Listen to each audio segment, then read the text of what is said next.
mis agradecimientos a la Escuela Virtual Agropecuaria y a Peruláctea por esta oportunidad de desarrollar este curso de producción forrajera.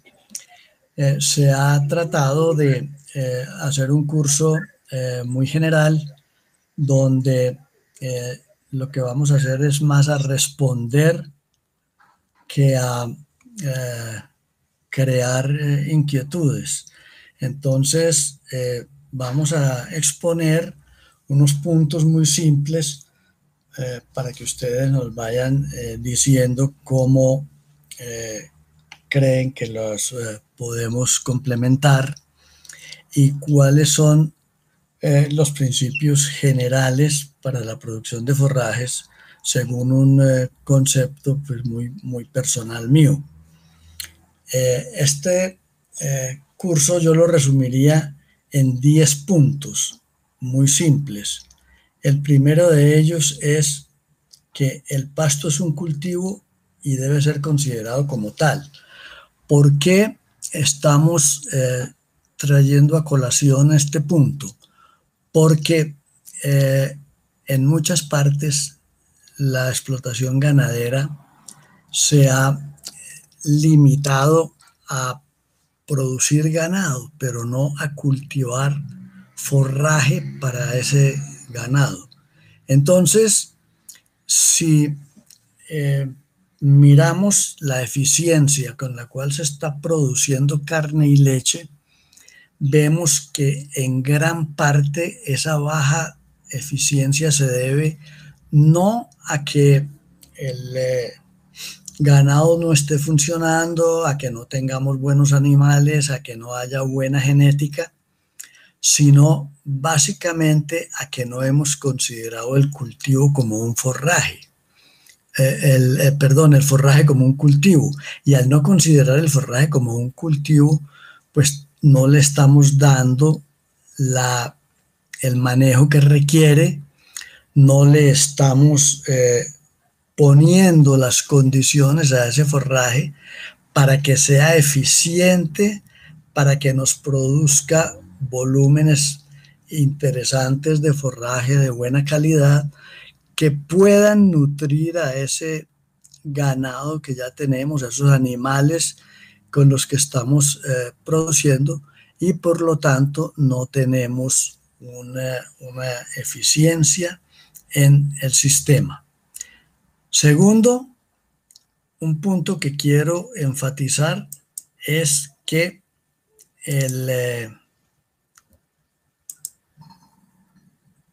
no existe un pasto milagroso, no existe un pasto que nos pueda solucionar todos los problemas que tenemos y por lo tanto tenemos que considerar que todos los pastos tienen ventajas y desventajas. El pasto se nos adapta a las condiciones que tenemos y no podemos esperar que nos solucione todas las limitantes que nos ofrece o que nos presenta el medio ambiente. Entonces, ese sería el tercer punto. No se debe tratar de cambiar las condiciones de suelo y clima, sino buscar el pasto que mejor se adapte a esas condiciones de suelo y clima, pero teniendo en cuenta que ninguno se nos va a adaptar perfectamente, que ninguno es una especie milagrosa. Entonces tenemos que tratar de introducir la menor cantidad posible de modificaciones al medio ambiente y es mejor tratar de buscar el pasto que se adapte bien y no tratar de cambiar las condiciones ambientales. Por ejemplo, yo no puedo tratar de sembrar un ryegrass en clima cálido, poniendo unas condiciones extremas, pero sí puedo buscar un pasto que se me adapte a mis condiciones de clima cálido, si es que eso es lo que tengo. Si tengo un clima que me ofrece determinadas condiciones, pues entonces debo tratar de buscar la especie que se adapte bien a ellas. El cuarto punto es que los pastos de mejor calidad son más exigentes en cuanto a condiciones de manejo. Yo no puedo esperar que los pastos de mejor calidad me funcionen bien sin unas condiciones de manejo adecuadas. Entonces, se debe tener en cuenta que el pasto de mejor calidad generalmente es más exigente. Para yo manejar bien los pastos de mejor calidad, tengo que tener en cuenta todas las condiciones que ellos exigen, como por ejemplo fertilización, como por ejemplo rotación, alturas de pastoreo, épocas de fertilización, épocas en que debo dar periodos más largos entre pastoreos consecutivos, de tal manera que ese pasto de mejor calidad pueda manifestar esa calidad, que generalmente es mayor digestibilidad, mayor contenido de proteína, mayor producción de forraje verde, en fin, todas esas características ventajosas de lo que llamamos pastos de buena calidad. El quinto punto, es mejor tener suficiente pasto de calidad aceptable que un poco pasto de calidad excelente. Muchas veces los ganaderos y los técnicos han buscado tener pastos de excelente digestibilidad, de excelente contenido de proteína, pero resulta que esos pastos que tienen tan buenas características, que tienen tan buena calidad, producen menos, producen poco. Y esto es lo que se le ofrece a los rumiantes, que son animales que son grandes consumidores de forraje. Entonces, no podemos esperar una buena producción de carne o leche si al animal le ofrecemos muy poco pasto, así este sea de muy buena calidad. Ese es el punto ahí en el número 5, que tenemos que buscar pastos de calidad aceptable, pero que produzcan mucha biomasa.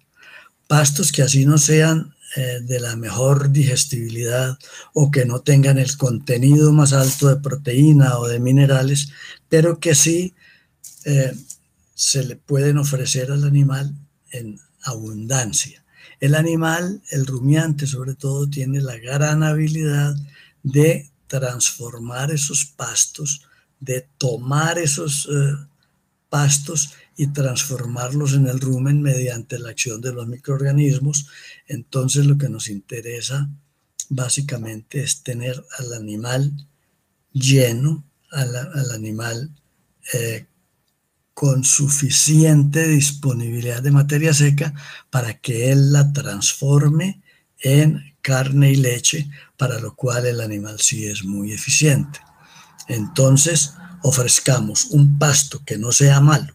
No estoy diciendo en ningún momento que le ofrezcamos un pasto de baja calidad, pero sí de una calidad aceptable y en abundancia. Eso es lo más importante. Entonces ahí entra el concepto de qué es más importante, ¿sí? La calidad o la cantidad del forraje. Entonces se debe llegar a un compromiso donde uno al animal le ofrezca una buena cantidad y de una calidad aceptable para que él se encargue de convertirlo en el producto final llámese carne, leche o inclusive lana u otros productos. En sexto lugar, hay que tener en cuenta en un curso de manejo de forrajes que el mejoramiento de las praderas debe ser anterior al mejoramiento genético de los animales. ¿Por qué se trae este punto? Por una razón muy sencilla. En las ganaderías, especialmente en Colombia, se ha manejado un concepto equivocado debido a el tipo de ganaderos que han resultado a veces espontáneamente en Colombia, gente que nunca ha estado involucrada en la producción ganadera, pero que deciden volverse ganaderos de la noche a la mañana y para eso traen del exterior cantidades enormes de animales de alto pedigrí. Aquí han sido muy comunes las vacas lecheras de más, especialmente de la raza Holstein, de más de 90 puntos, que las han trasplantado de Wisconsin o de Holanda o de Canadá y las han descargado aquí en Colombia.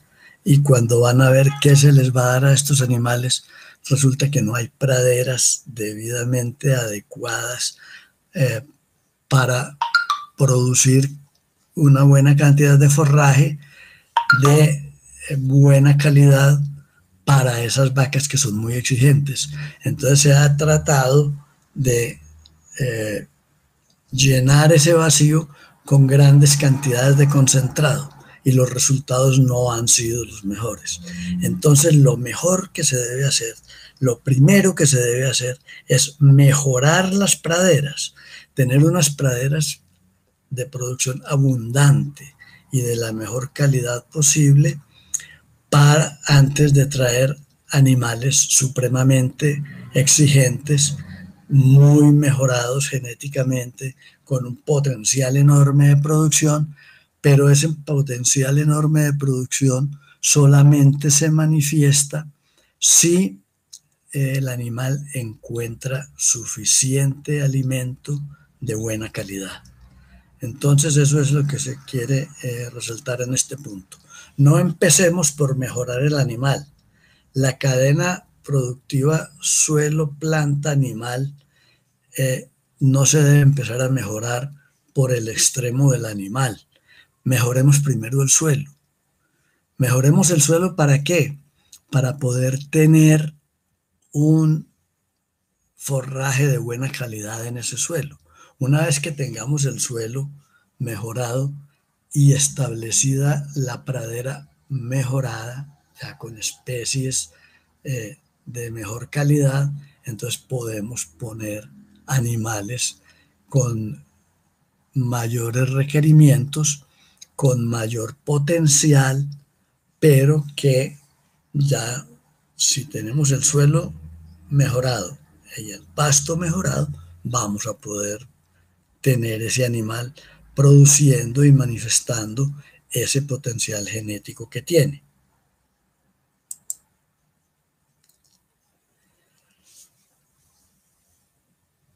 El séptimo punto que debe considerar uno en los programas de producción de forrajes es que para mantener una producción uniforme durante todo el año es necesario llevar o conservar forrajes para suministrarlos a los animales durante la época de escasez. Desafortunadamente, la producción de forrajes no es uniforme. Nosotros estamos sometidos a una serie de fluctuaciones en la producción de forraje que están influidos por condiciones climáticas, por condiciones medioambientales como las sequías, las heladas, las épocas secas, en fin, una cantidad de factores muy grandes que hacen que la producción de forraje sea variable, que tengamos épocas de abundancia de escasez de producción y épocas de escasez de producción. Entonces, cuando tenemos exceso de producción, ese exceso de producción se debe conservar de alguna manera para suministrarlo a los animales durante las épocas de escasez de producción. ¿En qué consiste ese traslado de la producción de las épocas de abundancia a las épocas de escasez? En conservarlo. ¿Y qué es conservarlo? Es guardarlo de tal forma que uno lo pueda suministrar posteriormente. Las fórmulas o las maneras más comunes de guardar el forraje son, en primer lugar, el enolaje, en segundo lugar, el ensilaje, y en tercer lugar, la deshidratación y otros métodos de conservación. Pero básicamente son ensilaje y heno. Deshidratar el forraje de alguna manera y conservarlo, bien sea en condiciones anaeróbicas, bien sea mediante deshidratación, como se hace con el heno, o puntos intermedios como el enolaje. Pero en todo caso hay que tratar de que el exceso de forraje que se produce en algunas épocas se traslade a las épocas de escasez. Hay que tener en cuenta un punto que lo tengo aquí como el número 8, que es que la aplicación de una sola práctica de mejoramiento generalmente no produce los resultados esperados. Los factores limitantes se deben determinar individualmente para cada explotación. Entonces, en primer lugar, una sola práctica de mejoramiento generalmente no es suficiente para uno poder pasar de una productividad baja a una productividad alta. Por ejemplo, si yo tengo una pradera de baja producción, de baja productividad, de poca calidad, no puedo, por ejemplo, introducir una sola práctica, llámese fertilización, por ejemplo. No puedo esperar que con solo introducir la fertilización en una pradera de mala calidad, de pastos nativos, de especies con muy poco potencial productivo, con solo poner fertilizante ahí ya voy a mejorar todo el sistema productivo. ¿Qué tengo que hacer? Empezar a mejorar de a pocos. No puedo decir que con la sola fertilización voy a mejorar. Tengo que mejorar también la especie. Tengo que mejorar también el sistema de producción, las rotaciones, pasar de pastoreo continuo a pastoreo alterno, a pastoreo rotacional. Entonces, las prácticas, irlas adicionando a mi esquema productivo, todas de a poquitos. No poner una sola práctica, no pensar que con hacer una fertilización muy grande, una fertilización masiva, ya solucione todo. O que con solo hacer una rotación sin que vaya acompañada de manejo de suelos, sin que vaya acompañada de fertilización, de riego y de otras prácticas, ya voy a tener solucionados todos mis problemas. Entonces, hay que tener en cuenta que hay que aplicar varias prácticas de mejoramiento para poder llegar a tener una mejor producción y una mejor productividad. Y además que en cada explotación hay que determinar individualmente cuáles son los factores limitantes. Porque si yo no sé cuáles son los factores que me están limitando la producción y la productividad, no puedo mejorarla. Entonces, tengo que determinar, hombre, yo el problema que tengo es baja fertilidad del suelo. Y esa baja fertilidad del suelo está determinada por mal manejo de la parte física, o por deficiencias en la parte química, y dentro de esas deficiencias, ¿qué es lo que tengo que me está limitando? Hombre, que la acidez es muy alta. Entonces, si corrijo la acidez, voy a utilizar mejor el resto de la parte química, o voy a voy a ser más eficiente en la fertilización. Y si yo voy a tener un suelo con mejores condiciones químicas, con mejor oferta de fertilizante para la planta, entonces voy a poder cambiar la especie. Y si puedo cambiar la especie y tengo el suelo mejor, pues voy a poder tener mayor cantidad de forraje y voy a poder tener mejor los animales, y voy a poder tener finalmente mayor producción de carne o de leche. Entonces, no es muy eficiente meter una sola práctica y pensar que con esa sola práctica voy a mejorar todos los aspectos de la producción y la productividad.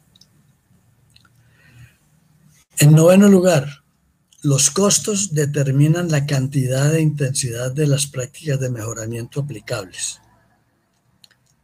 Sabemos que hay cosas que nos pueden mejorar de un momento a otro la producción y la productividad de una explotación, pero generalmente no es recomendable empezar a aplicar prácticas muy costosas sin antes haber ido, como les decía, mejorando poco a poco todas las condiciones de la explotación.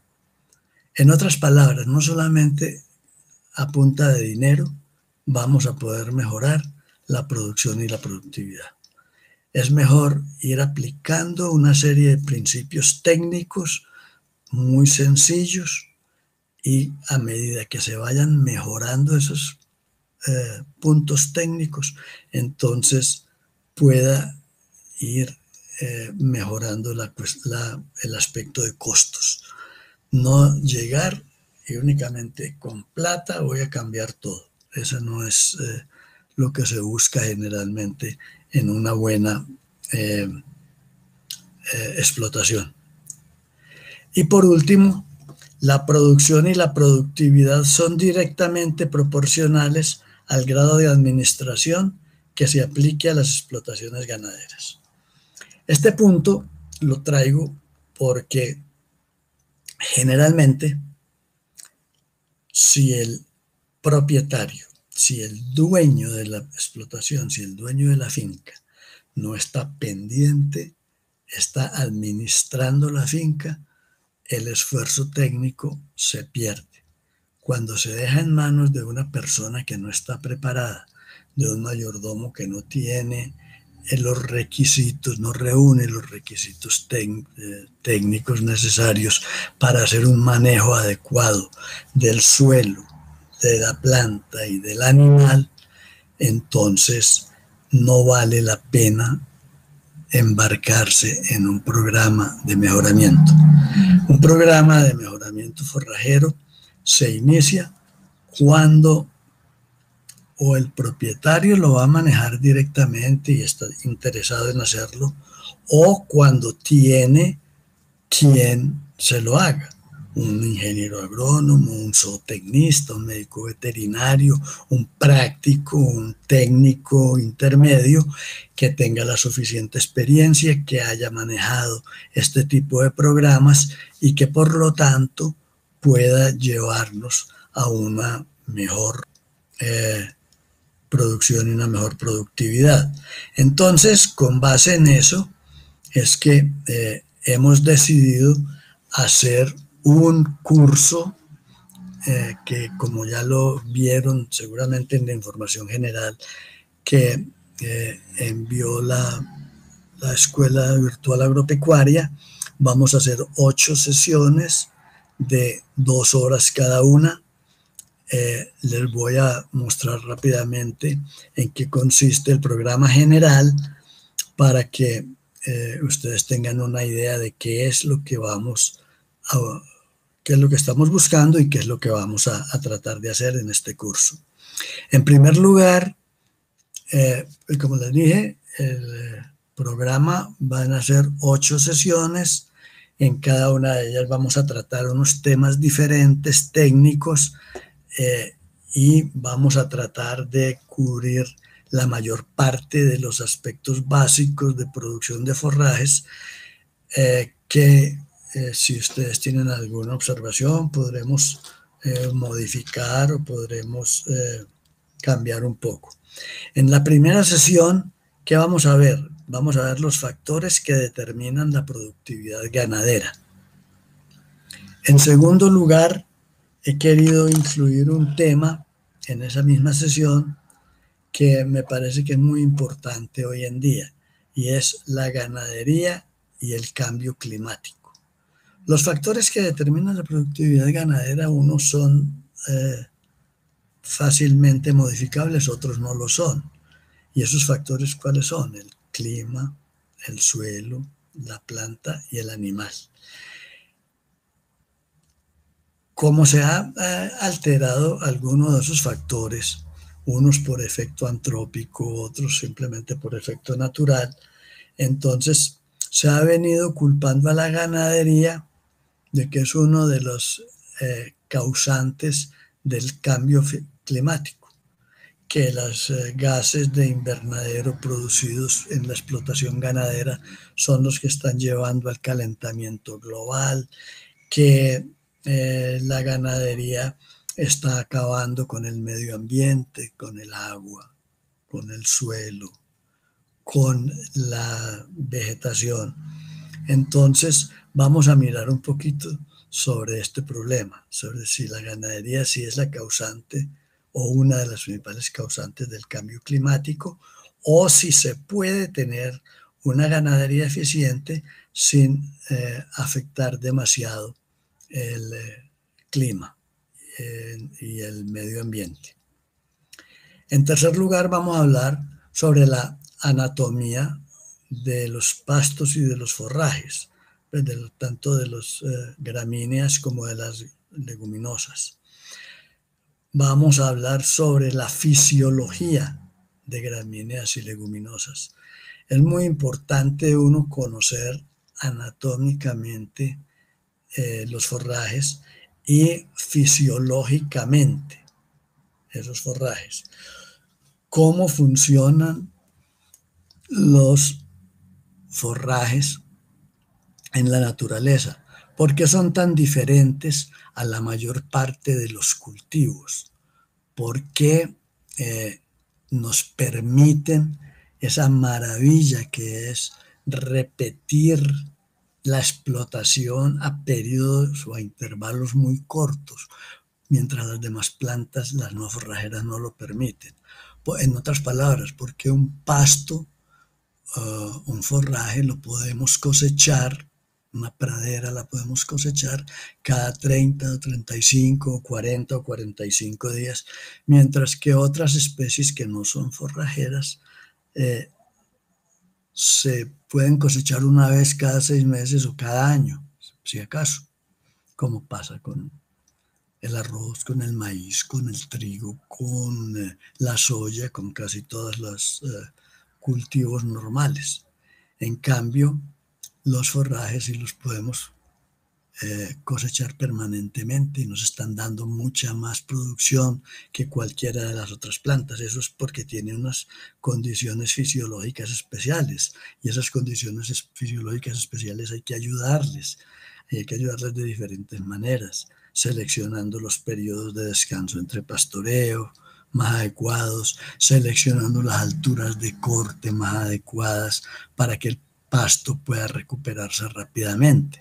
Entonces, todos esos factores los vamos a mirar, y vemos cómo esos factores se deben tener en cuenta para la selección de una especie determinada de forraje.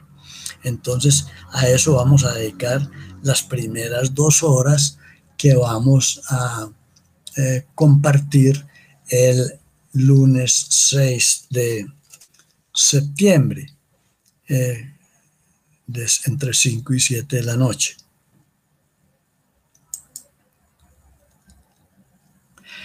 Ese estudio nos va a llevar a ver cómo son las raíces de los forrajes, qué características tienen, cómo es la atmósfera que se debe tener en el suelo para poder tener unas raíz suficientemente vigorosa que le permita a la planta tomar agua, tomar nutrientes y producir un, eh, una buena cantidad y calidad de forraje. Vamos a estudiar cómo los factores climáticos afectan la producción de forraje. Últimamente, debido a ese eh, eh, efecto de invernadero que hemos tenido en el mundo, las condiciones climáticas se han alterado mucho, sobre todo las sequías, las inundaciones, los excesos de humedad. Por ejemplo, todos saben el problema que se está presentando en Colombia en este momento con el fenómeno de la Niña, donde hemos tenido una cantidad enorme de precipitación muy por encima de la habitual y donde hemos tenido todo tipo de daños por el exceso de agua, daño de las vías, daño de la infraestructura, daño de cultivos, inundación de praderas que se han arruinado. Eh, entonces eso vamos a tratar de mirarlo un poco. Igualmente, las heladas. Esta es una foto de una helada que se presentó a finales del año pasado, del 2020 o a principios del 2021. Una serie de heladas, aquí pueden ver ustedes el daño causado por la cantidad de hielo que se acumuló combinado con una sequía, no había ni una sola nube. Entonces durante el día teníamos unas temperaturas más altas de lo normal, en las noches unas temperaturas mucho más bajas que producían esta cantidad de hielo. Entonces esa sequía combinada con esta deshidratación causada por la helada produjo daños muy grandes en las praderas del trópico alto. En las praderas del trópico bajo, pues obviamente en los climas cálidos no se presentaron las heladas, pero sí se presentaron sequías exageradas que tuvieron como consecuencia el daño de las praderas.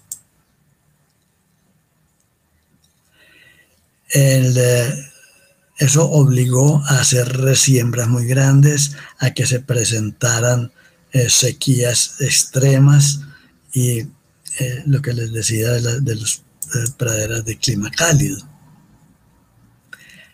Ese efecto de las heladas y de las sequías trajo, como se ve acá, un deterioro muy grave en las praderas del trópico alto, la sabana de Bogotá, Boyacá, una serie de zonas lecheras se vieron seriamente afectadas por estas condiciones.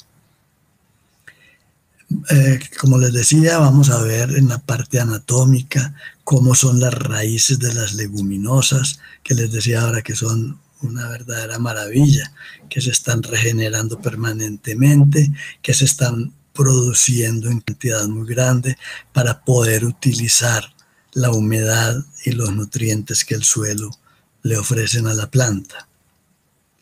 En la segunda sesión vamos a ver los factores edáficos en la producción forrajera, es decir, cuáles son los factores más limitantes que nos presenta el suelo para la producción forrajera.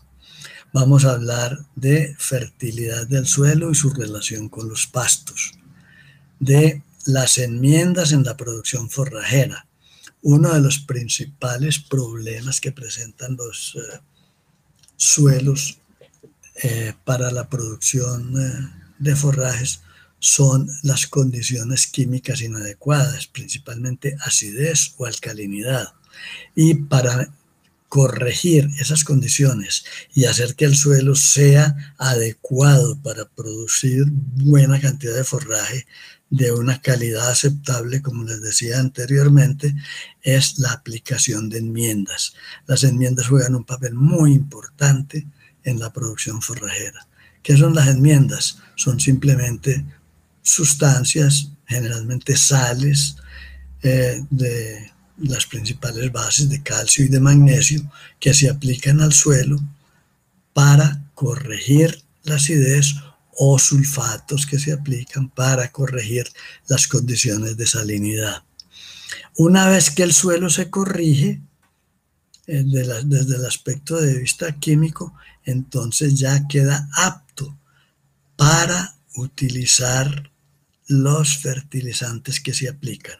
Si uno aplica fertilizantes sin corregir primero las condiciones de acidez o de alcalinidad, es muy probable que esos fertilizantes reaccionen o que no se solubilicen o que se pierdan, entonces, o que se fijen en el suelo. Entonces vamos a hablar sobre estos temas en la segunda sesión. Esto es lo que se hace con suelos que presentan problemas de acidez, por ejemplo. Se aplican las enmiendas. Esta es una enmienda aplicada en los llanos orientales para corregir acidez y exceso de aluminio, y una vez aplicada esta enmienda e incorporada al suelo, entonces ya se puede sembrar un pasto mejorado, una guinea, una braquiaria, un tifton, un pasto de esos que mejoran muchísimo la producción y la productividad con relación a las praderas nativas que se encuentran en esas zonas. Esto se encuentra en casi todos los países. Hay zonas con problemas de acidez o alcalinidad. En Colombia los llanos orientales, en el Perú la zona de selva, en Centroamérica las sabanas, en fin, hay muchas partes donde es necesario hacer este tipo de correcciones para poder tener especies produciendo eficientemente. Una vez que se corrigen las deficiencias químicas del suelo y que los pastos y que las especies pueden producir buena cantidad de raíces, entonces ya se aplica el fertilizante y se encuentra que hay una correlación entre la producción de la parte aérea de la planta y la producción de las raíces. Entonces, si mejoramos las condiciones químicas del suelo para tener un buen desarrollo radical, entonces vamos a tener una buena producción forrajera. Para poder hacer las aplicaciones de fertilizantes que les mencioné como último punto del numeral anterior, es necesario conocer las deficiencias y la manifestación de estas deficiencias en las diferentes plantas. Cuando estos amarillamientos o los corrugamientos o los secamientos de los bordes de las hojas se deben a uno u otro elemento. Si conocemos cuáles son los síntomas de deficiencia de cada uno de los elementos, entonces vamos a poder corregirlo mucho más fácilmente. Aquí, por ejemplo, en esta pradera, que es del trópico alto con relativa poca fertilización, se puede ver deficiencia de nitrógeno, que produce un amarillamiento, se puede ver deficiencia de boro, que produce un corrugamiento, en otros se ven coloraciones púrpura debidas a deficiencia de fósforo, o secamientos marginales debidos a deficiencias de potasio. En fin, ya conociendo las deficiencias de cada uno de los elementos, entonces ve uno cuáles de esos elementos son los que tiene que aplicar en mayor proporción. En la tercera sesión nos vamos a concentrar en el valor nutritivo de los forrajes.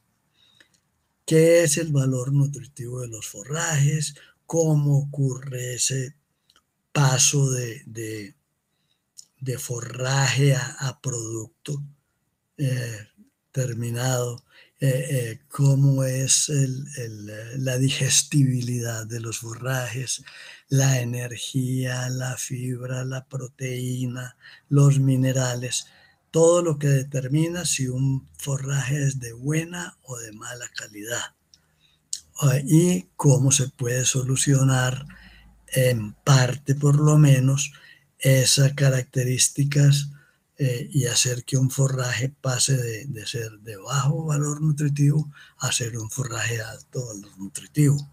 Eso se logra también mediante eh, periodos entre pastoreos, alturas de pastoreo, en fin, una serie de factores. ¿Y cómo es la relación entre la calidad y la producción de los forrajes? Generalmente, los forrajes de muy buena calidad no son los que más biomasa producen. Entonces, ¿cómo se logra un buen compromiso entre calidad del forraje y volumen de forraje producido? Esta será pues la tercera sesión que tengamos.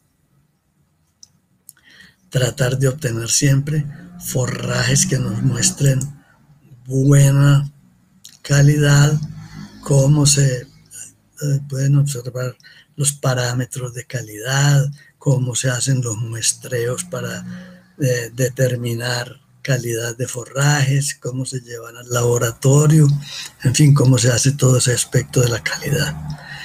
En la cuarta sesión vamos a estar hablando de establecimiento de praderas, y para esto vamos a hablar de la preparación del suelo, la siembra.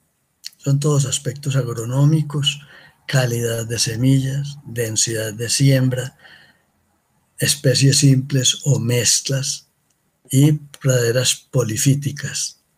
Cómo se deben manejar las praderas, o sea, las mezclas gramínea leguminosa. Si son más ventajosas, si son menos ventajosas. Hay casos en los que es más ventajoso tener una mezcla, hay casos en los que es más ventajoso tener una especie simple, y cómo se hace para establecer cada uno de esos tipos de praderas. Cada una tiene sus características muy especiales. Cómo se hace la mezcla, cómo se aplica la semilla, qué cantidades de semillas se siembran, cómo se observa la pradera durante el establecimiento, cuáles son las etapas durante el establecimiento, la germinación, el establecimiento propiamente dicho, el desarrollo inicial, las competencias con especies de otro tipo, en fin, y todas se van acomodando al manejo que uno quiera hacerle a la pradera. Cómo son las plántulas de las leguminosas, cuando se quiere tener una mezcla, cómo se debe hacer la mezcla, cuál se siembra primero, la gramínea, la leguminosa. Vamos a hablar sobre los aspectos de establecimiento relacionados con material vegetativo. Se debe sembrar por material vegetativo, se debe sembrar por semilla sexual. Depende mucho de cada especie y de cada tipo de pradera que uno quiera obtener. Cuando se debe tener una pradera sin mezcla de ningún otro tipo de especies, cuando se debe tolerar cierto grado de mezcla, cómo se logra el establecimiento en un suelo virgen o en un suelo que no tiene ninguna vegetación, donde se ha destruido toda la vegetación, qué se debe hacer para lograr que la pradera cubra lo más rápidamente posible el suelo. Esto es un suelo, por ejemplo, en los llanos orientales, donde se inició a partir de unos suelos rojos de la altillanura, muy ácidos, muy altos en aluminio, donde hicimos unas aplicaciones. Primero se hizo un cultivo de maíz sabiendo que iba a dar muy poco, pero como para iniciar, para destruir la vegetación nativa, la idea era cambiarlo por una pradera mejorada. Ese maíz nos sirvió para hacer un ensilaje. Posteriormente se aplicaron enmiendas en cantidad abundante, se aplicaron los elementos que eran más limitantes en ese suelo. Por eso les hablaba anteriormente de que es necesario conocer en cada especie cuáles son los factores limitantes, en cada suelo cuáles son los factores limitantes. Por ejemplo, aquí en estos suelos los factores limitantes son la acidez y el contenido tan alto de aluminio. Entonces se neutralizó el aluminio, se aplicó fósforo, que era el principal factor limitante, y se sembró una especie que tolera cierto grado de acidez y de pobreza en el suelo, como es el Tifton 85, el Cynodon dactylon, variedad Tifton. Y se logró obtener esta pradera. Entonces ya una vez establecida esta pradera hay que tener en cuenta cómo se va a manejar de ahí en adelante, cómo se va a fertilizar, cómo se va a rotar, que no se puede abusar de ella porque se puede fácilmente degradar la pradera. En la quinta sesión hablaremos de técnicas y sistemas de pastoreo, manejo de rotaciones, fertilización de praderas, uso de correctivos y abonos orgánicos y silvopastoreo.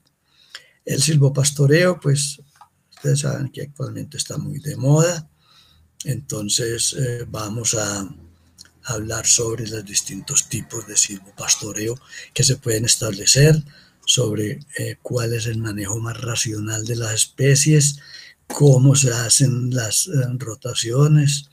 Aquí, por ejemplo, vamos a hablar sobre cómo se maneja el quicuyo, cuántas hojas debe tener nuevas después del pastoreo, todo ese tema que maneja una persona que está aquí con nosotros hoy, que nos está viendo posiblemente, ya sabe quién es, que ha trabajado muchísimo con quicuyo, con las 4 hojas y media, 5 hojas, todo ese tipo de manejo en el que se tiene en cuenta la fisiología de la planta, donde se tiene en cuenta la morfología de la planta, la parte de morfológica, que es tan importante y que por eso es necesario que en el comienzo del curso miremos bien cómo es la morfología de las gramíneas y cómo es la fisiología de las gramíneas.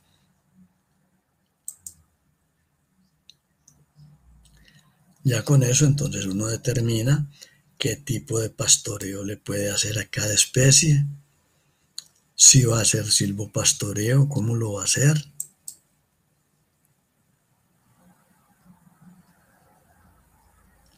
Si decide introducir leguminosas arbustivas para ese pastoreo, en fin, todos los tipos de pastoreo, todas las prácticas de manejo son buenas cuando se aplican adecuadamente. En la sexta sesión vamos a hablar sobre manejo de arbences o plantas adventicias. Estas arbences o adventicias eran las que anteriormente llamábamos malezas, ya hoy no las llaman tanto malezas, ya ese concepto de la maleza ha desaparecido y vamos a hablar sobre ellas, cómo se puede disminuir la población de determinadas especies que no queremos que predominen en la pradera, o porque son de baja calidad, o porque son invasivas, o porque desplazan las especies que queremos que predominen, o porque tienen alguna característica como baja de gustosidad, o pueden llegar a ser tóxicas en determinado momento. En fin, tantas características que pueden tener las plantas, y vamos a hablar de estas plantas arbences.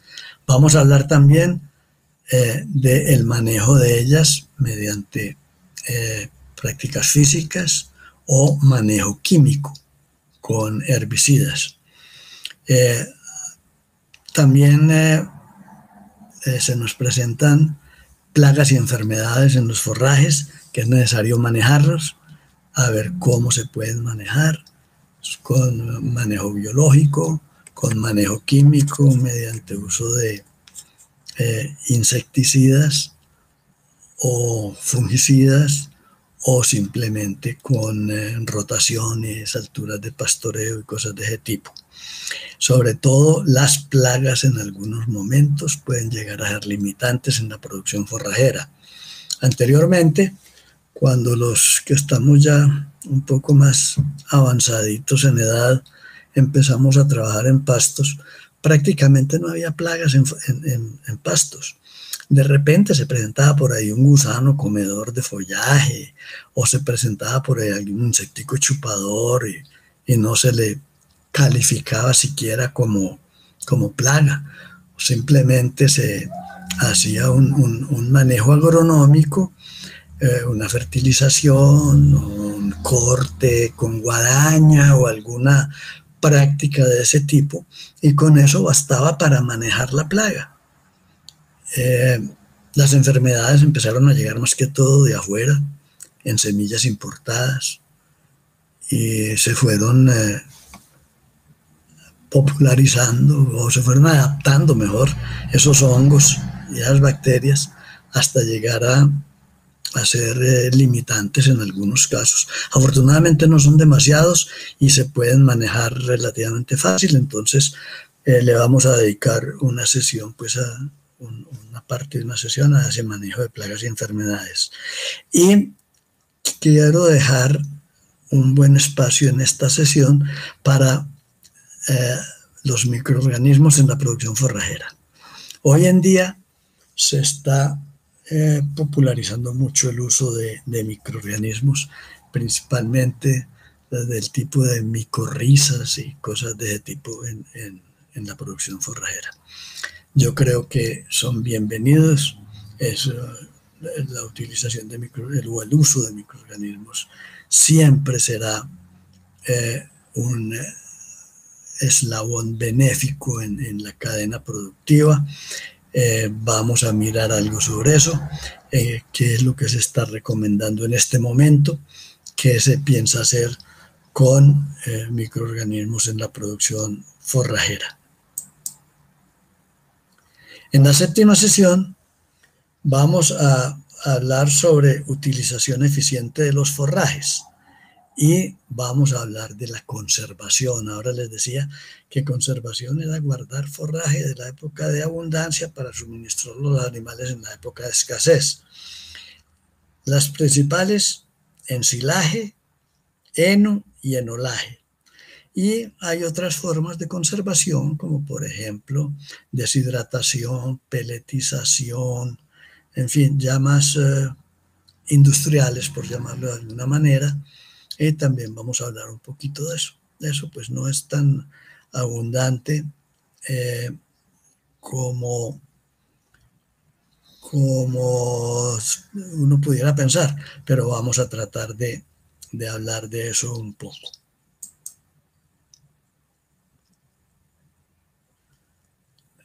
Los cultivos para conservación de forraje, los cultivos especiales, como por ejemplo los maíces para enolaje o para ensilaje, que requieren una fertilización especial, unas densidades de siembra especiales. Vamos a hablar algo sobre ellos.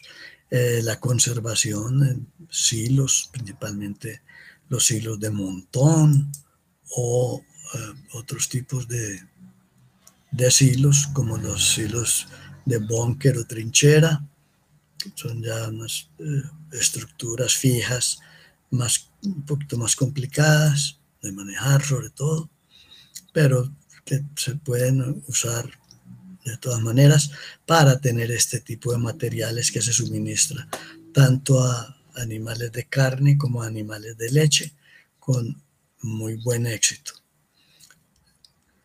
Hay la práctica de la henificación, es muy recomendable. El heno siempre ha sido bueno, ha sido una práctica de conservación de forrajes que se lleva a cabo desde hace varios miles de años.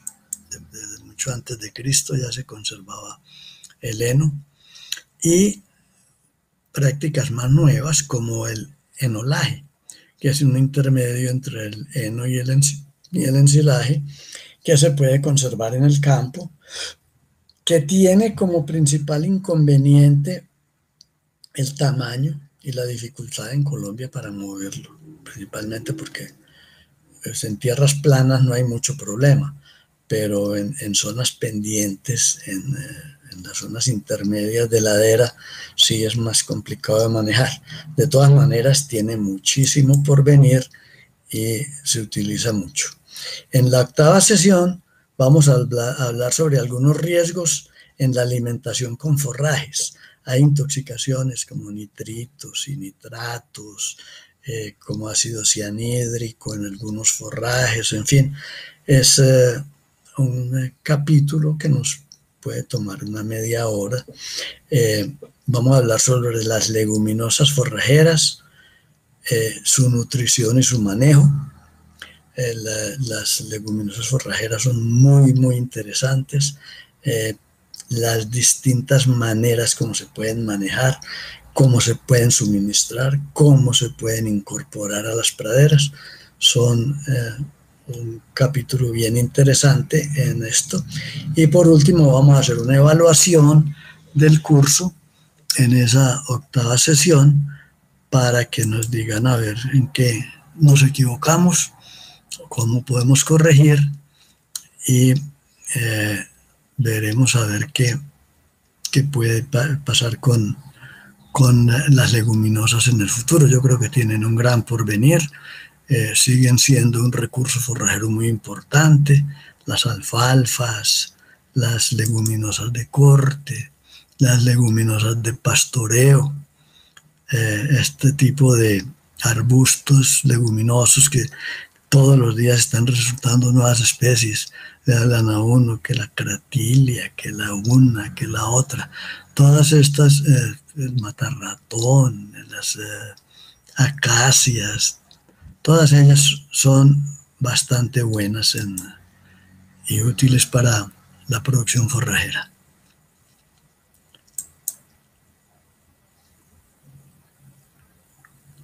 Entonces, yo voy a parar acá. Vamos a ver si tenemos algunas preguntas, parece que sí, y vamos a tratar de responderlas. Aquí vemos una que dice: saludos desde Duitama, buenas tardes para todos los que se me salta. No sé qué pasa.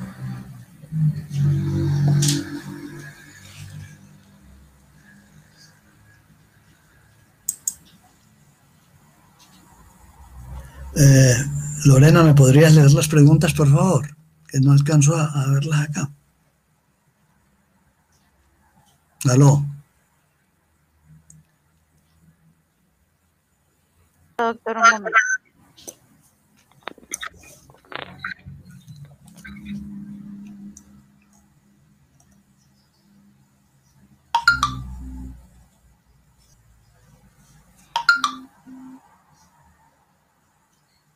Al no deber cambiar las condiciones del suelo, entonces las medidas tendrían un uso relativo.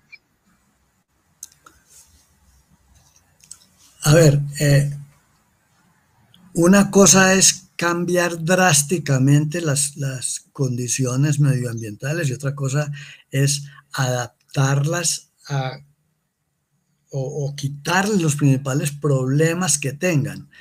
Las enmiendas se usan generalmente para cambiar condiciones químicas del suelo, y uno ahí pues está tratando es de quitar aquellas que pueden ser tóxicas o que pueden crear alguna situación desfavorable para el crecimiento de la planta.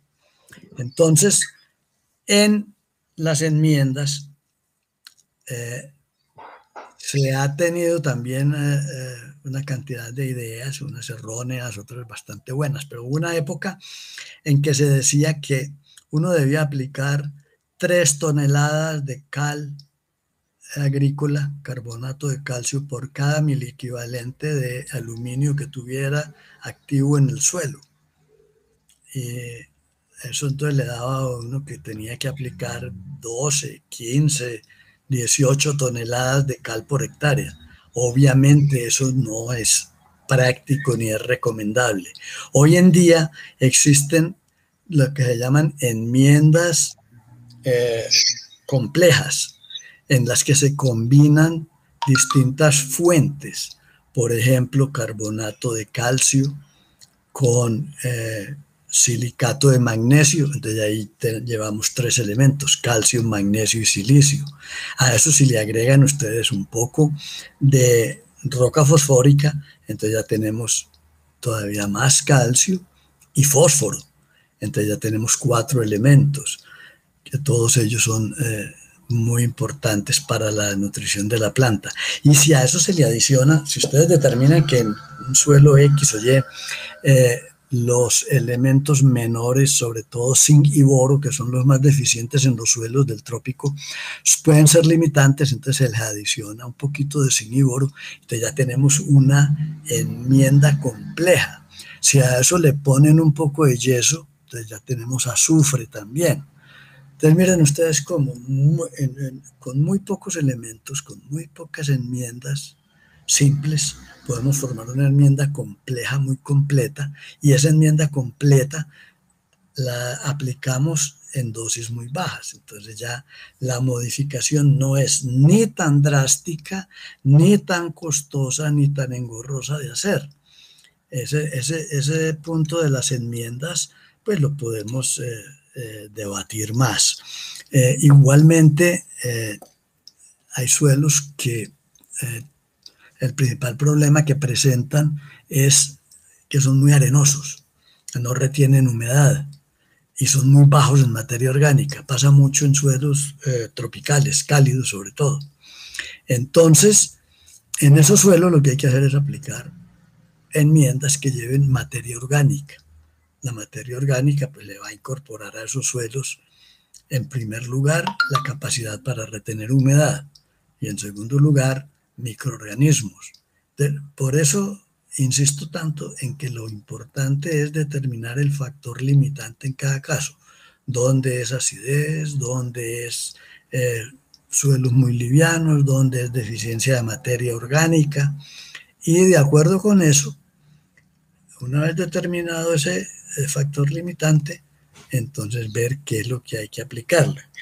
Yo conozco suelos aquí en Colombia, en el Magdalena Medio, muy ácidos, extremadamente ácidos, y muy arenosos, 80% de arena, y han logrado establecer unas praderas excelentes de guinea, de braquiaria y pastos de corte, especialmente el Cuba. Cuba 22 o 21, con materia orgánica y una enmienda química simple, relativamente simple.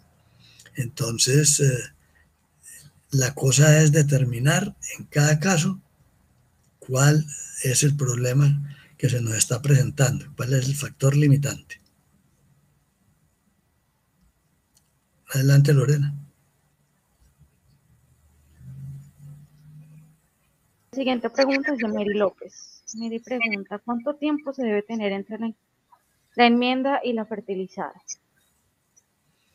A ver, eso es un factor que ha sido muy debatido. Hay gente que piensa que la enmienda incluso se puede aplicar simultáneamente con la fertilización, depende de las condiciones de cada explotación. A mí personalmente me gusta dejar un tiempo entre la aplicación de la enmienda y la aplicación del fertilizante, porque hay que darle tiempo que reaccione, que las enmiendas generalmente son sales de relativa baja solubilidad, son carbonatos, silicatos y sulfatos, que ninguno de ellos pues lo pone uno en el suelo y ahí mismo reacciona. Mientras que los fertilizantes sí son muy solubles, son urea, son fosfatos, son cloruros. Entonces, esos sí tienden a reaccionar muy rápido y a solubilizarse muy rápido. Entonces, si se solubilizan antes de que la enmienda se haya solubilizado, pues es como si no se hubiera enmendado. Entonces debe pasar un tiempito. Me gusta mucho aplicar las enmiendas al comienzo de las épocas de lluvias. La enmienda no le pasa nada si uno la pone en el suelo. Usted puede poner una cal en mitad del verano, la mitad de la época seca, y la incorpora o no la incorpora, la deja ahí, y cuando llueva, ella reacciona.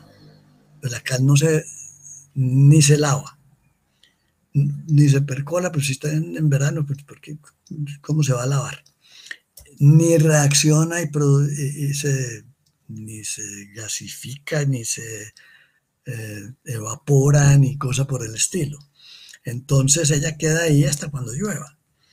Pero no le veo mucha utilidad a hacer eso, desde el punto de vista práctico. ¿Para qué voy a tirar la platica al sol y al agua si puedo aguardar a que empiece a llover, se rastrilla, se aplica la enmienda, se vuelve a rastrillar para incorporarla, si es que la va a incorporar? Ahora, en el caso de los pastos, que es diferente al de los cultivos, uno en arroz, en maíz, en trigo, incorpora la enmienda con paso de rastrillo generalmente.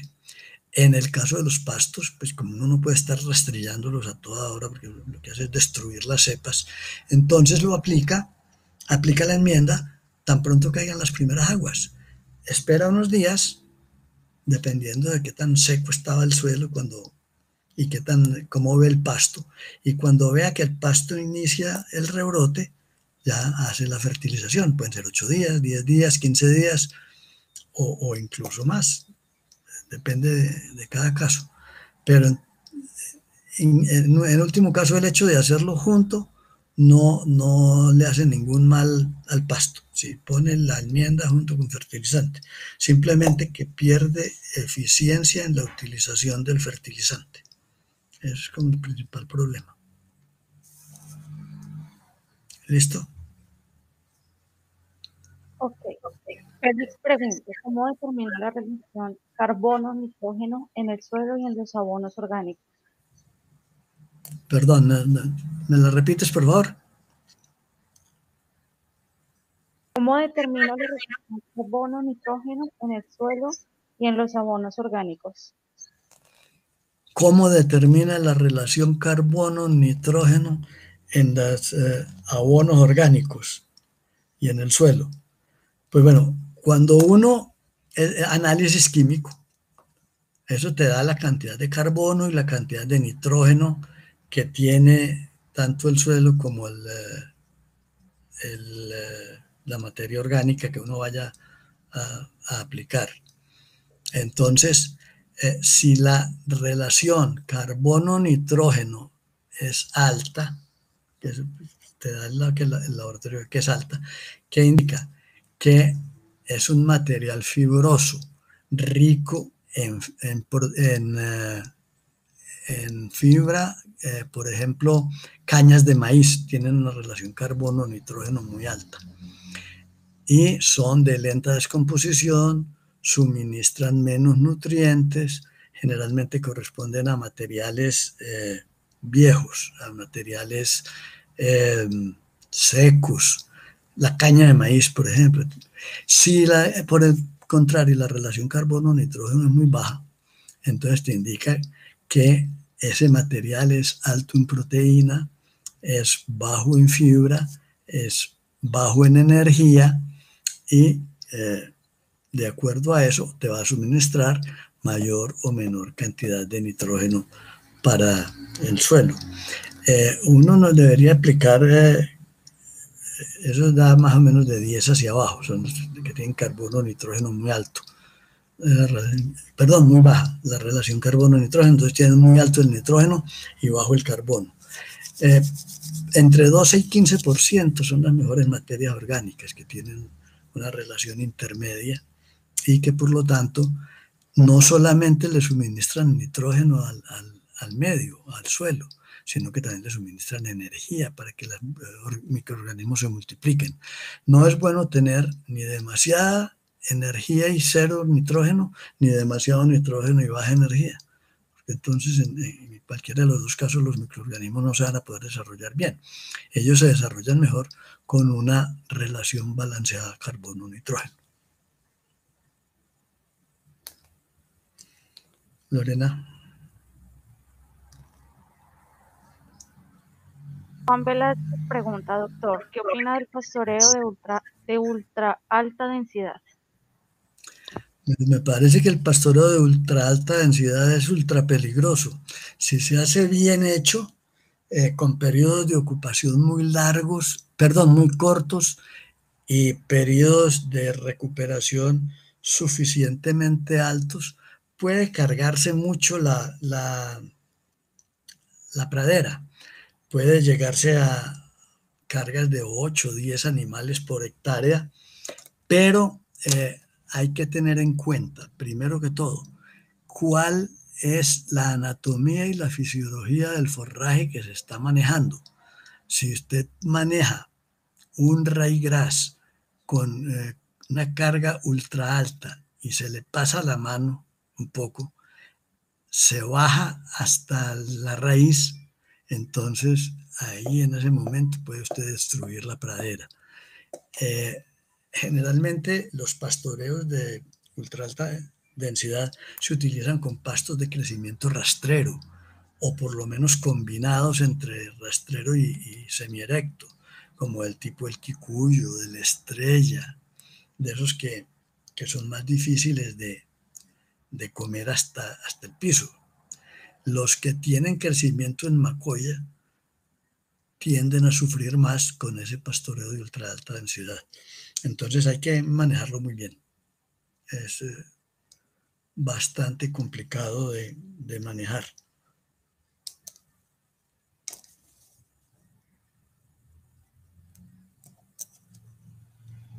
Lorena. Ok. Félix, al final de la clase, de las preguntas, te contesto tu pregunta de las memorias del curso. Se soluciona el problema.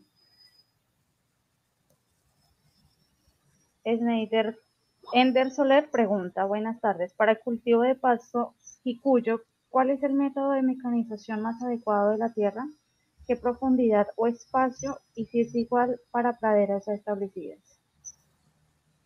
A ver, en el quicuyo podríamos gastarnos un buen rato hablando sobre su mecanización. El quicuyo, por su hábito de crecimiento, tiende a formar colchón. Un colchón en la parte baja que es duro, estolonífero, con muchas hojas muertas, de poco valor nutritivo. Entonces es necesario hacerle renovación periódica, removiendo ese quicuyo. ¿Cómo se remueve ese quicuyo? Hay muchas maneras. Usted lo puede remover. Hay gente, por ejemplo, que utiliza ovejas o caballos que los pasan después de pasar el hato y de pasar el horno. Entonces bajan bastante ese quicuyo y con eso promueven un crecimiento nuevo desde la base de los rizomas y de los estolones que tiene el quicuyo. Porque si usted únicamente despunta el pasto, ese quicuyo va siendo muy grande y le va retrasando el crecimiento de la parte alta. Otro sistema es mecánico. La desbrozada, por ejemplo, es una práctica excelente en quicuyo, pasar una desbrozadora aproximadamente una vez al año, cuando uno ve que se está empezando a formar el colchón. La otra es la renovación, que puede hacerse, sobre eso les voy a mostrar bastante de renovación en el curso. Pasar el cincel. En último caso, pasar el rastrillo sin traba. cualquier práctica que hagan con Kikuyu debe ser tendiente a romper la parte baja, la parte estolonífera, pero no a voltear el suelo. No enterrar lo que está por encima del suelo, en ningún caso. Entonces, con prácticas como el cincel, uno lo que hace es que rompe los tallos viejos, rompe los rizomas y los estolones, airea el suelo, permite la entrada de aire y de agua y permite la entrada de fertilizantes y de enmiendas. Si a eso le quiere hacer una siembra, puede intercalar una intersiembra, puede regar Kikuyu en los surcos que abre el cincel. Ahora, ¿a qué profundidad? Veo que le interesa la profundidad. La profundidad generalmente no debe pasar de 15 centímetros. La mayor parte de los pastos tiene aproximadamente el 80% de las raíces en los primeros 15 centímetros del suelo.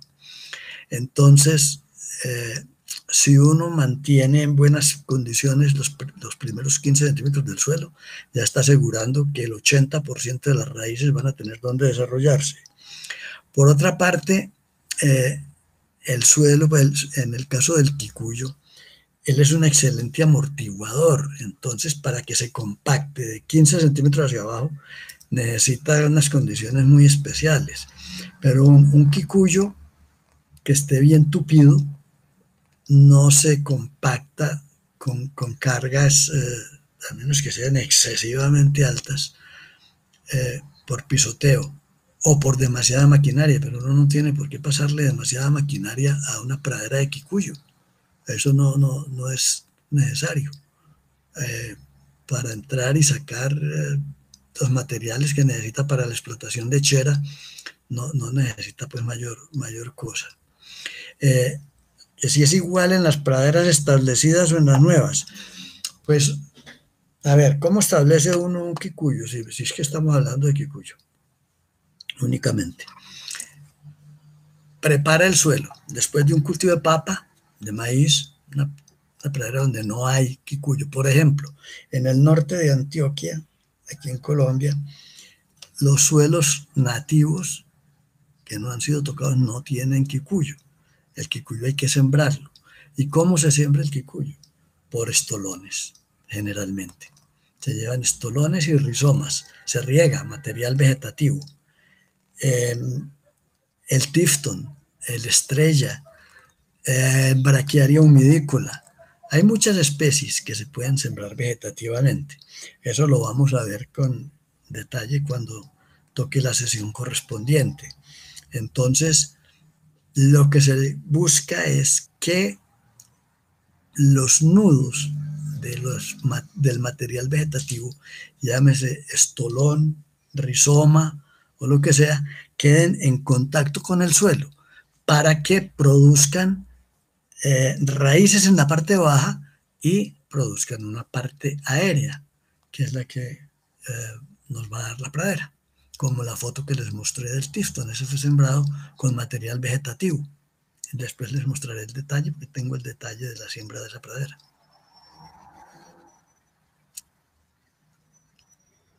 Edilberto Rivera León pregunta, ¿es posible encontrar en un análisis de suelo NPK niveles en cero? ¿En cero de qué elemento? No, a uno no le dicen que cero, le ponen una cosa que llama, o que dice ND, que es no detectable. Cuando la cantidad está demasiado baja, puede ser no detectable. No es frecuente en los elementos mayores. En los elementos mayores, si el suelo ha tenido vegetación, es porque algo ha tenido de NPK, así sea muy bajo. Tomemos, por ejemplo, el potasio. El límite de potasio es menos de 0.15 miliequivalentes por 100 gramos de suelo, es bajo. De 15 a 30 es medio y más de 30 es alto, por tomar uno cualquiera. Entonces, yo he visto análisis de potasios, sobre todo de los llanos orientales de Colombia, altillanura, suelos muy arenosos, que tienen .01, .02, pero que me digan .00, no, algo tiene. Ahora, si me voy a los elementos menores, cobre, me sale Nd, boro, Nd, con mucha frecuencia. ¿Qué quiere decir eso? No detectable, que es tan baja que el método que utilizan normalmente en el laboratorio no alcanza a percibirlo, pero tampoco es que exista cero en la naturaleza, un cero absoluto es muy difícil. Simplemente que los métodos de laboratorio a veces para algunos elementos no alcanzan a analizarlo. Eso sería el caso. Edgar Alexis Polo pregunta, buena tarde, doctor. Su opinión acerca de la realización de peletización en arbustos forrajeros como la morera y botón de oro. ¿De peletización? Sí, A ver. peletización. Bueno, ustedes saben que en el mundo se comercializa muchísimo la alfalfa peletizada. Pellets normales o en cubos o en waffles o en distintas formas de peletización. Aquí estamos un poco atrasados en eso, pero no hay ningún problema para poder peletizar una morera, por ejemplo, o poder peletizar un matarratón. Lo que sí habría que hacer es cosechar ramas tiernas que se dejen moler. El proceso es muy sencillo. Uno cosecha el forraje verde de cualquier especie de esas que mencionó, morera, matarratón, quiebrabarrigo, lo que sea. Uno cosecha la especie y la deshidrata hasta que tenga 4 o 5% de humedad. Ese es más o menos el estándar que utilizan. Cuando ya la planta tiene 4 o 5% de humedad y está crujiente, en cocina diríamos crunchy, entonces la muele y la reduce a polvo. Ese polvo, muy bajo en humedad, hay que volverlo a hidratar. Generalmente lo someten a aguamelaza caliente, además para que la melaza sirva como pegante, y hacen una pasta espesa del polvo molido con la melaza, y eso lo pasan por una matriz a presión, y es donde salen ya los pellets. El pellet sale con la forma que tenga la matriz, cuadradito, redondito, que ahí todos son redonditos, tipo espagueti, pero pues más gruesos, o cubos, y lo presionan y lo vuelven a secar para que quede estable. Ese polvo solo no se deja peletizar, pero ya con un adherente y algo de humedad sí se peletiza y ya se vuelve a secar para empacar y vender. Pero no hay ningún problema por el cual no se pueda hacer y son de excelente calidad. Lo que pasa es que si usted le mete, hace la cosecha con troncos, con ramas muy gruesas, muy lignificadas y muy duras, entonces ya sí queda muy difícil la molienda y sobre todo la molienda, ya la peletización. Si él se deja moler y sale en polvo, ya lo peletizan, sea lo que vaya ahí. ¿Sí? Edgar coloca, doctor, para tomar en cuenta en el curso si nos pueden suministrar una tabla para interpretar los contenidos de nutrientes alto, bajo y medio en pasturas. Gracias. En todos los elementos, claro. Eso es,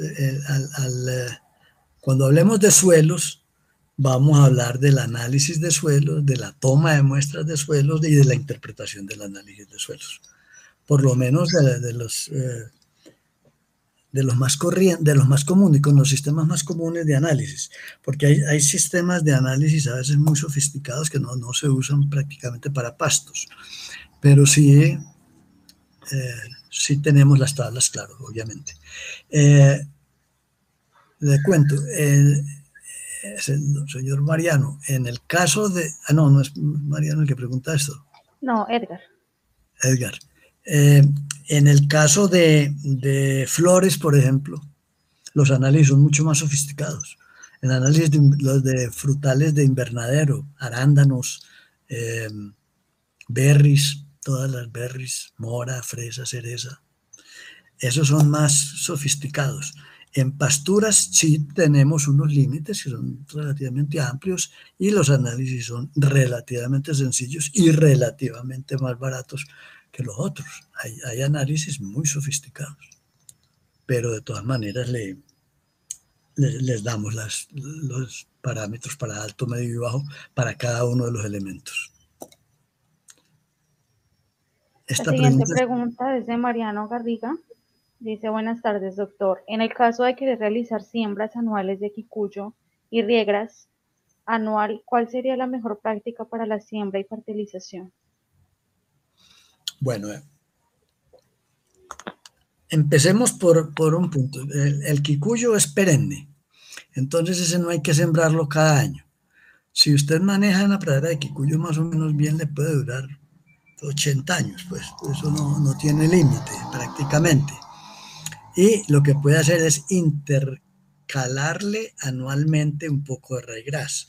Hoy en día se están utilizando mucho para esas intersiembras de ryegrass quicuyo las variedades intermedias, que son cruces entre tetraploide anual y tetraploide perenne.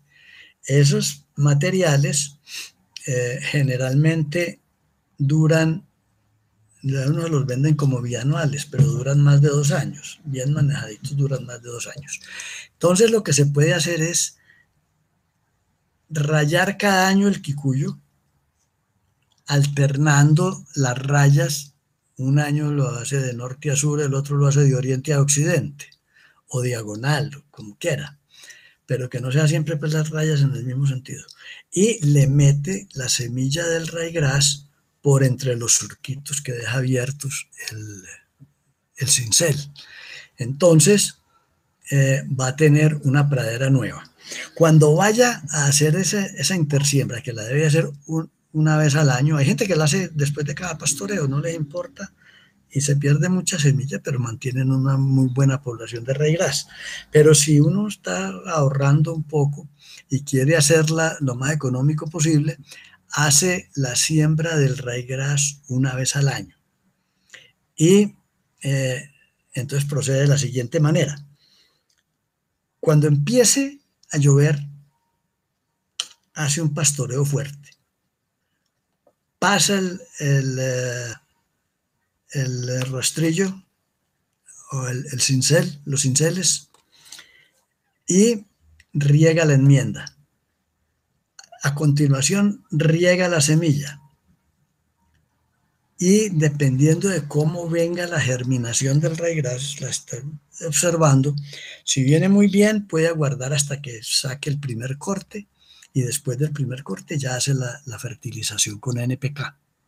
O si usted ve que el ryegrass viene más o menos quedadito, amarillo, entonces por ahí a los 15, 20 días después de la germinación, cuando él tenga las 2 o 3 primeras hojas verdaderas, le hace una aplicación de NPK, con o sin elementos menores, de acuerdo al análisis de suelos. Esa es una de las cosas que uno tiene que tener previamente, cómo están los suelos de su finca. Y después ya sigue haciéndole la fertilización de mantenimiento, que es muy distinta a esa que le hace, cuando hace la intersiembra, debe poner un fertilizante más o menos de tipo 10-30-10, 10-20-20, 13-26-6, dependiendo del análisis de suelo, de cómo esté el fósforo, sobre todo en los suelos. Y ya después del primer pastoreo, le sigue haciendo las fertilizaciones de mantenimiento, que son básicamente nitrógeno alto, 30, 32, 34% de nitrógeno, y por ahí 5, 3 de fósforo y potasio. O sea, un 30, 5, 5, 3354, hay muchos en el mercado. O se le puede hacer una mezcla especial. Una de las cosas que yo le hago a mis clientes es formularles las mezclas que deben aplicar de acuerdo con el análisis de suelos y el estado de la pradera y las dosis, obviamente. Esa parte es muy importante para el punto que les mencioné al comienzo de los costos. Uno no puede lanzarse a hacer fertilizaciones a la loca. Hoy en día está el fertilizante por los copos en todo el mundo. Es cuestión de... Hay varios fenómenos que uno pues los tiene que estar monitoreando permanentemente. Uno de ellos es que el petróleo está muy caro a nivel mundial. Otro es que la producción de urea hay déficit de urea también a nivel mundial, porque la China consume cantidades impresionantes, pues. Lo que salga de urea lo compran. Entonces comprar urea en el mercado mundial se ha vuelto muy problemático. Y tercero, hay una gran cantidad de problemas con los fletes, por el costo de los combustibles y porque no hay contenedores a nivel mundial, están copados. Todo lo que se está produciendo, todo lo que se mueve en contenedores va para la China. Y la China, en estos momentos, leía hace poco, la semana pasada, que la China está sacando la producción de Navidad. ¿Qué es la producción de Navidad? Producción de Navidad de chécheres, de bolitas para los árboles de Navidad, instalaciones eléctricas, tarjetas de Navidad, y con eso te copados todos los contenedores del mundo. Ellos dicen que producen suficiente para contratarlos, entonces está el viaje de ida y de vuelta. Le llevan fertilizante y traen cualquier cosa que ellos produzcan para Navidad, para todo el mundo. La otra, por favor. Lorena.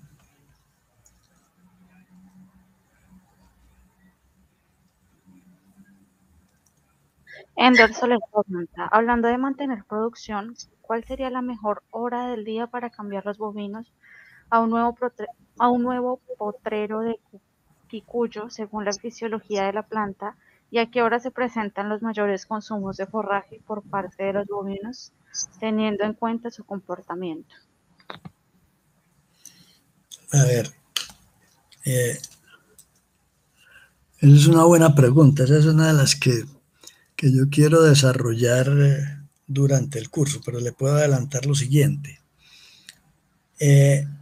La planta en el día, sobre todo las gramíneas, durante el día acumulan mucha materia seca, más que las leguminosas. Entonces acumulan mucha materia seca y son plantas muy activas. Ellas, así como trabajan fotosintetizando carbohidratos, también respiran bastante. Entonces, en el día hacen ambas funciones. Incluso ellas tienen un fenómeno muy importante que se llama la fotorrespiración, que es que el CO2 que ellas producen en ciertas condiciones vuelven y lo asimilan y vuelven y hacen carbohidratos con él. Es como si uno, en vez de expeler CO2, que es lo que hacemos nosotros y hacen los animales, usáramos ese CO2 para engordar. Bueno, estuviéramos todos ya muy gordos, pero no, eso es más o menos lo que hacen los pastos. Ellos usan su propio CO2, el de su propia respiración, para volverlo a utilizar y lo vuelven a incorporar, desde que haya luz y humedad. Entonces, al llegar la tarde, dejan de fotosintetizar porque se va la luz del sol, pero siguen respirando y respiran toda la noche. Y las plantas tienen sobre todo las gramíneas, una tasa de respiración relativamente grande.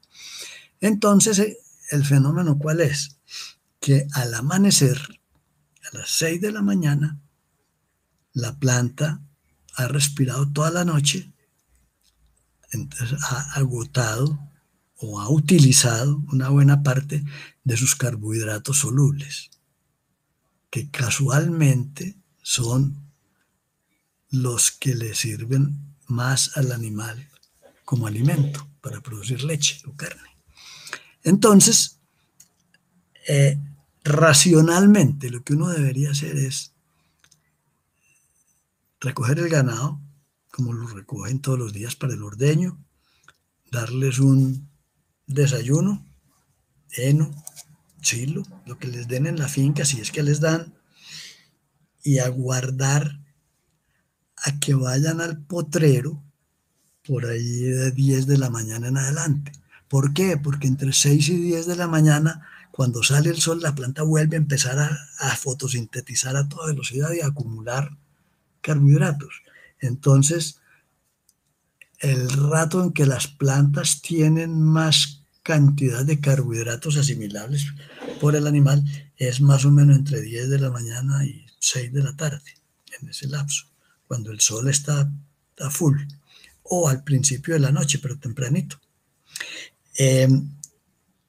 Hay gente que le ha dado muy buen resultado. Yo conozco una finca personalmente donde dan el 40% del área de forraje en la mañana, más un desayuno X de forraje conservado. Y el fuerte del pastoreo es durante la tarde y la noche, el 60, el 70% del pastoreo. Y con eso lograron aumentar algo así como 1 litro por animal y por día. Entonces, el pasto varía su poder alimenticio en el transcurso de las 24 horas. Es más, es recomendable cuando uno va a hacer determinaciones de valor forrajero, de calidad del forraje, tomar siempre las muestras a la misma hora. 10 de la mañana, 12 del día, 2 de la tarde, la hora que quiera, pero no tomar una vez a las 6 de la mañana y otro día a las 5 de la tarde, porque van a ser muy distintos. Van a tener un valor nutricional diferente, y es el mismo pasto. La verdad es que él simplemente sigue una curva en forma de S, como la siguen casi todos los fenómenos naturales. Entonces, esa es la cosa. Y en los mayores consumos, pues generalmente los animales consumen más después de los ordeños, ¿no? Ellos salen con hambre, tienden a comer más. Pero hay cantidad de estudios y los datos son muy diferentes. Hay gente que dice que entre el día y la noche comen más o menos lo mismo, otros dicen que no, que de día comen más que de noche. Yo creo que eso depende pues, de muchos factores. Entonces, si el animal está bien nutrido y tiene suficiente forraje disponible, yo creo que come aproximadamente lo mismo entre el día y la noche. Hay gente que ha perdido muchas noches observándolos, cuando se acuestan, cuando se levantan, qué hacen, cuánto rato pastorean, cuánto rato rumian. Todo eso lo tienen muy estudiado. Pero en general sí hay variaciones entre el día y la noche. De todas maneras, como ellos están ahí todo el tiempo, pues es muy fácil determinar, muy difícil, perdón, determinar a qué horas comieron un poco más, a qué horas comieron un poco menos. Pero en general tienden a balancearse. ¿Ya?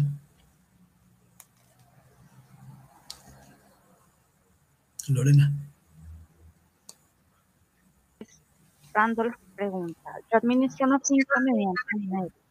Tengo el problema en el verano por la sequía de la pasturia. Un momentico, es que como la imagen mía tapa la mitad de la pregunta, ¿me la repites, por favor? Cuando yo administro una finca. Yo administro una finca mediana ganadera. Tengo el problema en el verano por la sequía de la pasturia. ¿Qué sugiere para cubrir esa etapa que afecta a la alimentación? ¿Puedo hacer ensilados de la pastura? A ver, la gente trató de solucionar ese problema haciendo cultivos especiales, y lo sigue haciendo, ¿no? Para ensilar. Entonces, lo que hacen es que tienen la finca y dependiendo del clima, dejan una parte que la siembran en avena, en pasto de corte, o en maíz, o en sorgo, o en cualquier especie, dependiendo pues, de las condiciones de la finca. Si es una finca donde hay sequías, pues generalmente hacen un cultivo de invierno, maíz, una avena o un sorgo. Y lo ensilan y eso es lo que dan durante la época de verano o de sequía. Pero hay varias maneras de manejar el problema, porque también ustedes pueden, en la época de invierno, en la época de humedad, dejar una partecita de la finca, partecita o partezota, depende de cómo sean las condiciones, la fertilizan y no la pastorean, sino que la dejan pasar un poquito y la cosechan para ensilar o para enificar. Aquí en Colombia, en zonas de clima cálido, acostumbran mucho dejar una parte para hacer heno. Y en clima frío, acá los Andes altos, dejarla para hacer enollaje. Entonces, ¿qué ventajas tiene eso? Que si uno hace un cultivo muy diferente al que está pastoreando para darle a los animales en la época de sequía, de pronto se les resienten un poquito en la producción al cambiarles la dieta. Si uno ensila o enifica la misma pradera, lo mismo que están comiendo, el animal no nota, no tiene que hacer adaptaciones en la flora ruminal, entonces sigue produciendo de manera uniforme. A mí personalmente, lo que más me gusta es, por ejemplo, aquí en el Trópico Alto, enificar o ensilar o enolar el quicuyo, el mismo que están comiendo en la pradera. Y en clima cálido funcionan muy bien los silos de Angola, de Guinea, de lo que esté comiendo el animal normalmente y sin ningún problema. Ahora, en zonas que es muy duro el verano y que en la época seca no hay nada, entonces sí prefiero hacer un cultivo de una especie conocida que el animal le gusta y que se adapta muy fácil, como es el maíz. Si uno puede, ensilando, sí, la planta entera. Si no les da por quitarle la mazorca, porque el grano está a muy buen precio, o porque lo venden fresco, como lo llaman acá en choclo, porque entonces ahí sí ya le estamos dando el residuo a los animales.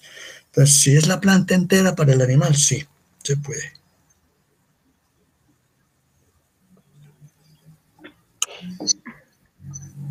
La siguiente pregunta es de Richard Álvarez. Dice, doctor, buenas tardes.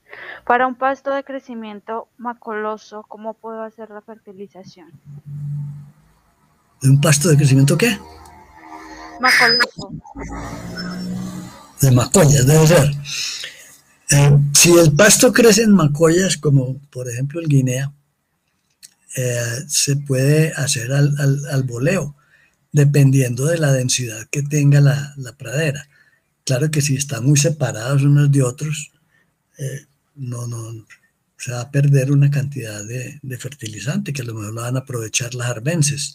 Ahora, si me está hablando de un pasto que está sembrado en surcos, en líneas, pues se siembra a los lados del surco, a ambos lados, o en medio de un surco para que aprovechen dos surcos consecutivos el fertilizante y lo compartan. Entonces no se aplica ahí, no en la mitad de los surcos. Depende cómo esté sembrada la pradera. Pero las que macollan, generalmente, si están bien sembrados, están bien juntos, como esas guineas que les mostré ahora, anteriormente, en esas guineas se puede perfectamente aplicar al voleo, como si fuera un pasto cespitoso, y no hay mayores pérdidas. ¿Sí? De momento no tenemos más consultas. No tenemos más preguntas. Bueno, entonces no me queda sino agradecerles y espero que nos veamos a partir del 6 de septiembre, que hagan sigan las instrucciones que les dan ahí en la pantalla. Muchas gracias por su tiempo, por su atención y por sus preguntas. Que estén muy bien. Feliz noche.